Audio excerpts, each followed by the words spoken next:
श्री कृष्ण के प्यारे भक्तों, अगर आपको यह कथा अच्छी लगे तो हमारे चैनल को सब्सक्राइब करना।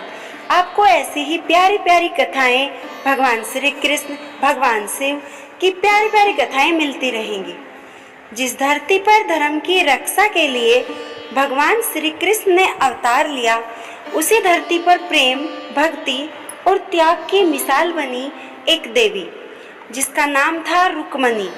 वह केवल एक विवाह की कथा नहीं, यह एक भक्त की पुकार पर भगवान के आने की गाथा है। यह है आस्था की शक्ति जो हर बंधन तोड़ सकती है। यह है एक स्त्री का आत्मबल जिसने अपने लिए स्वयं भगवान को वरण किया।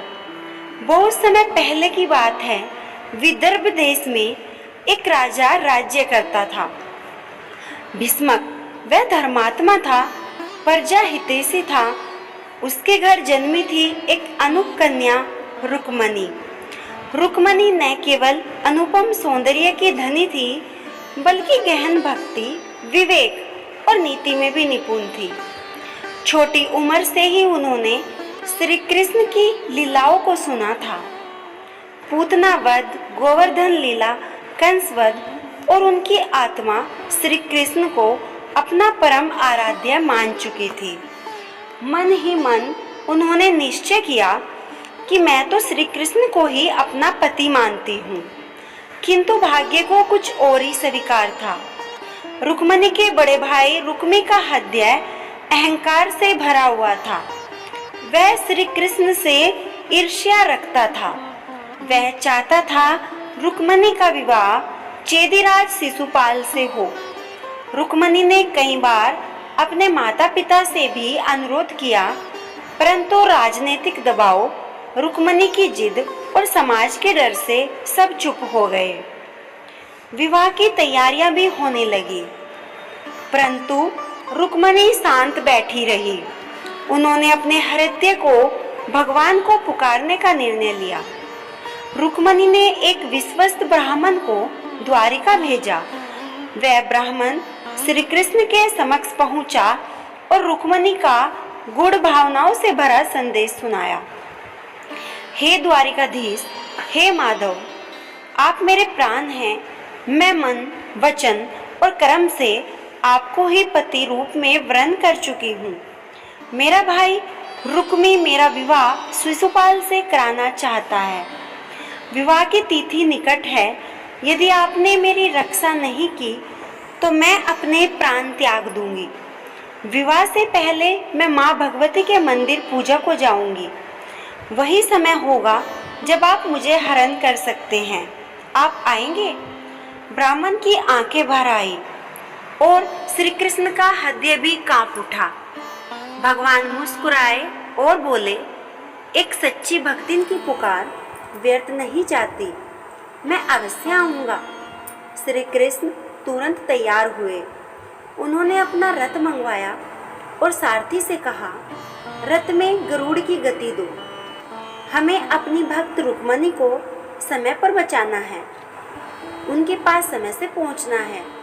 उनका रथ सुनहरा था, जिसमें 4 श्वेत घोड़े जुड़े हुए थे, सैव्य, सुग्रीव, मेघपुष्प और बलाहक। वे द्वारिका से सीधा कुंडनूर की ओर, जहाँ पर रुक्मणी का मंदिर था। इधर विवाह से एक दिन पहले रुक्मणी जी माँ भगवती के मंदिर पूजा हेतु गई। उनकी आंखों में भक्ति थी, होठों पर श्री कृष्ण का नाम और हृदय में आशा। पूजा समाप्त कर जैसे ही मंदिर से बाहर निकली, श्री कृष्ण सामने खड़े थे। रुक्मणी लज्जा से नजरें झुका लेती हैं। श्री कृष्ण उन्हें रथ पर बिठाते हैं और वहां से निकल जाते हैं। शिशुपाल, जरासंध, रुक्मी और अन्य राजा क्रोध से कांप उठते हैं। वे श्री कृष्ण का पीछा करते हैं। रथ पर रुक्मणी और श्री कृष्ण और पीछे हजारों सेनाएं। युद्ध होता है। शिशुपाल परास्त होता है। जरासंध पीछे हटता है, परंतु रुक्मी नहीं रुकता। रुक्मी श्री कृष्ण पर बाणों की वर्षा करता है, किंतु श्री कृष्ण तो साक्षात नारायण हैं। वे रुक्मी को पकड़ते हैं तलवार उठाते हैं, परंतु रुक्मणी विनती करती है, प्रभु वह मेरा भ्राता है, कृपया उसका वध न करें। श्री कृष्ण रुक्मी को छोड़ देते हैं, लेकिन अपमान करते हैं, उसका सिर मुंडवा देते हैं और उसको बांधकर छोड़ देते हैं। श्री कृष्ण और रुक्मणी द्वारिका पहुंचते हैं। वहाँ सभी यदुवंशी, बलराम जी, सत्यभामा, रेवती आदि उनका स्वागत करते हैं। धूमधाम से विवाह होता है। वेद मंत्रों के साथ देवताओं की उपस्थिति में श्री कृष्ण और रुक्मणी का पवित्र मिलन होता है। रुक्मणी बनी श्री कृष्ण की प्रथम और परम पत्नी।